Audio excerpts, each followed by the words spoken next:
반갑습니다. 오늘은 농지 경공매 이야기 한번 해보도록 하겠습니다. 농지에 대해서 관심이 많은 분들은 농지 연금 때문에 경공매를 통해서 농지를 낙찰받아서 연금으로 수익을 내고 싶은 분들이 굉장히 많아지고 있습니다. 왜냐하면 은퇴 세대들이 많기 때문에 그렇고요. 그리고 지금 경기가 안 좋기 때문에 경공매 매물들이 굉장히 많이 쏟아지게 되지 않을까 이렇게 예상을 하고 있습니다. 농지 경매의 시작은 뭡니까? 바로 농지 취득 자격 증명서를 어떻게 발급받느냐, 이게 가장 중요한 화두가 아닐까 생각합니다. 그래서 농취증의 새로운 트렌드 여러분에게 오늘 확실하게 말씀드리겠습니다. 확실하게 농취증을 받는 방법. 최고가 매수인으로 낙찰을 받았는데도 농지 같은 경우는 특별 매각 조건에 농취증을 첨부하라고 하잖아요. 그렇기 때문에 농취증이 나올까 나오지 않을까 걱정이 굉장히 많습니다. 그렇다면 농지법에서 농취증을 경매 최고가 낙찰자만 농취증을 받을 수 있을까요? 미리 받을 수 있는 방법은 없습니까? A라는 농지의 경매를 신청하는데 신청하기 전에 농취증 발급 여부를 알고 난 이후에 경공매에 들어가면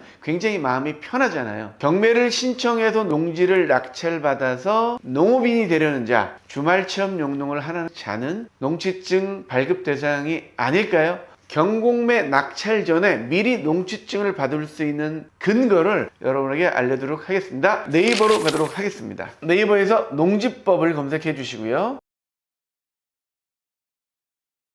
농지법만 보지 마시고요. 농지법 시행령, 농지법 시행규칙, 이 세 가지가 있죠. 왼쪽 상단에 보면 3단 비교가 있습니다. 3단 비교를 눌러 주십시오. 농지법 시행령, 시행규칙이 이렇게 나란히 있습니다. 그래서 농지법에서 설명하지 못한 부분을 시행령에서 설명하고 있고요. 시행령에서 좀 더 필요한 내용을 시행규칙을 통해서 우리가 알아볼 수 있도록 농지법이 나와 있으니까요. 3단 비교를 통해서 같이 보도록 하겠습니다. 농지법 시행령 7조를 한번 보겠습니다. 시군면장은 제1항에 따른 농지취득 자격 증명의 발급 신청을 받은 때에는 다음 각 호의 요건에 적합한지 여부를 확인하여 이에 적합한 경우에는 신청인에게 농지취득 자격 증명을 발급해야 한다 돼 있죠. 1, 2, 3, 4, 5 이 번호의 내용을 만족한 사람에게 어떻게 됩니까? 발급해야 한다. 강제 조항이죠. 그래서 1, 2, 3, 4, 5번에 경매 최고가 낙찰자에게만 농취증을 발급해야 된다, 이런 얘기가 있을까요? 이런 얘기가 없습니다. 농지법에서 규정하는 것은 이러한 사항을 갖춰서 농취증을 신청하는 자에게 발급해야 한다, 이렇게 강제로 발급하라고 얘기하고 있죠.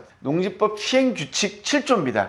7조에 보면 농취증을 신청하는 자에게 필요한 서류들을 나열하고 있습니다. 공통적으로 들어가는 게 농업경영계획서, 주말체험용 농업경영계획서가 가장 많죠. 그리고 농업인 외에 처음 취득하는 분은 재직증명서도 요구하고 있습니다. 농취증을 신청하는 자가 농업경영계획서에 따라서 농사를 지을 사람이구나라고 판단될 경우에는 농취증을 발급해야 한다라고 농지법에서 말하고 있습니다. 여기서 하나 조심할 것은 농지법 시행령의 7조의 2항의 4번입니다. 2항의 4번을 보면 신청인이 소유 농지의 전부를 타인에게 임대 또는 무상 사용하게 하거나 농작업의 전부를 위탁하여 경영하고 있지 않을 것, 이런 사람에겐 농취증이 나오지 않는다는 겁니다. 내가 이미 농지를 갖고 있는데 이 농지의 전부, 내가 2000제곱미터가 있는데 2000제곱미터 전부를 위탁 경영하거나 아니면 임대차 해버린 경우에는 그런 사람에게는 농취증이 나오지 않죠. 굉장히 조심해야 될 부분입니다. 그런데 그 어디에도 경매 최고가 낙찰자에게만 농취증을 내주겠다라는 조항은 어디에도 없죠. 농지취득 자격증명 발급 심사 요령이라는 예규가 있습니다. 이 예규를 보고 담당 공무원이 농취증을 발급을 해주는데요. 물론 법적 구속력은 없습니다. 농지취득 자격증명 발급 심사 요령 4조를 보면요. 농취증 발급 대상자입니다. 첫 번째, 농업인 또는 농업법인.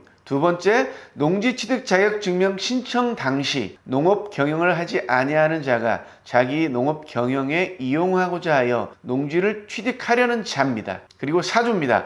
주말체험 영농을 하려고 법 제28조에 따른 농업진흥지역 왜 농지를 취득하려는 농업인 아닌 개인. 자, 그러니까요. 이렇게 해석할 수가 있겠죠. 경매를 통해서 농지를 낙찰받아서 농업 경영을 하려고 하는 개인. 경매 낙찰자 최고가 매수인만이 신청할 수 있다는 조항은 어디에도 없죠. 우리 경매나 공매 하시는 분들은 전국적으로 농지를 투자하잖아요. 그래서 매번 현장 가가지고 농지증을 신청하는 거 굉장히 체력이 소모가 많이 되죠.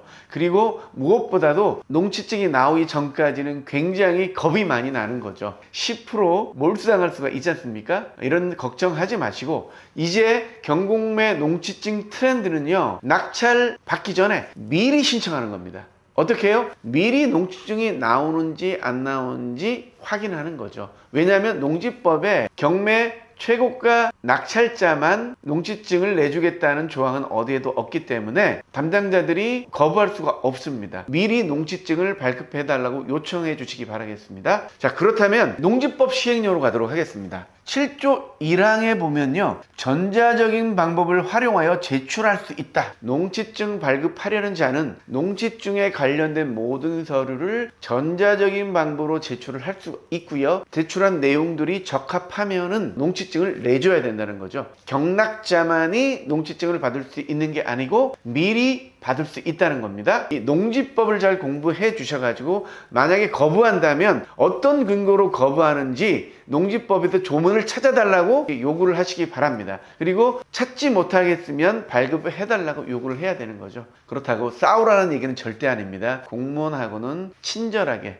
그리고 신사적으로 서로 대해야만이 뒤탈이 없으니까요. 싸우라는 얘기가 아니고요. 농지법 테두리 안에서 내가 신청을 하니까 그 테두리에 맞으면 농지증을 발급해 달라고 요청하라는 겁니다. 이제까지 농지법에 굉장히 많은 문제가 되는 복구계획서를 써야 된다든지 반려통지서를 받아서 농지증으로 가름한다든지 여러 가지 변수들을 잠재울 수가 있잖아요. 앞으로 경공매할 때 농지증 때문에 걱정하지 마시고 미리 발급받는 방법을 사용하시기 바라겠습니다. 경공매할 때 농지증 발급이 어려운 경우가 한 3가지 정도로 볼 수가 있는데요. 첫 번째는 불법 건축물이 있고 불법 전용이 됐는데 원상복구가 어렵다고 판단되는 경우는 농지증이 안 나온다고 봐야 되겠죠. 그리고 두 번째는 농지에 해당하지만 무허가 건축물이 지어져 있고 거기에 사람이 살고 있는 경우, 이거는 원상복구가 불가능하기 때문에 농지증이 안 나온다는 거죠.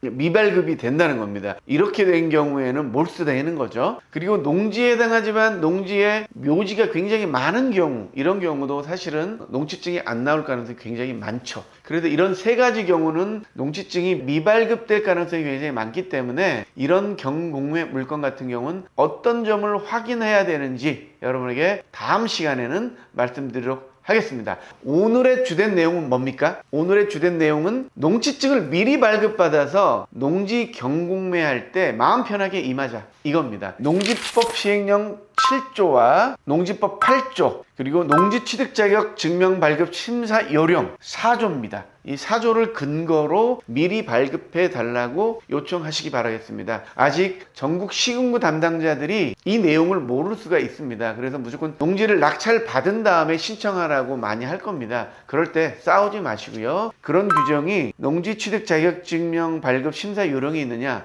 농지법 시행령에 있느냐 물어보시고 근거를 대달라고 얘기하시고요. 근거를 못 댈 경우에는 요로 하니까 내주는 게 맞다, 이렇게 논리적으로 설득을 하셔가지고요, 농지증을 미리 발급받든지 반려증을 발급받든지 아니면 원상복구 계획서를 제출하는 조건으로 농지증을 받든지 해가지고 농지 경공매에 마음 편하게 임하시기 바라겠습니다. 농지증이 나오기 어려운 현황의 농지는 어떻게 판단해야 될지 다음 시간에 알려드리도록 하겠습니다. 그러면 질문 있으면 댓글로 부탁드리겠습니다. 감사합니다.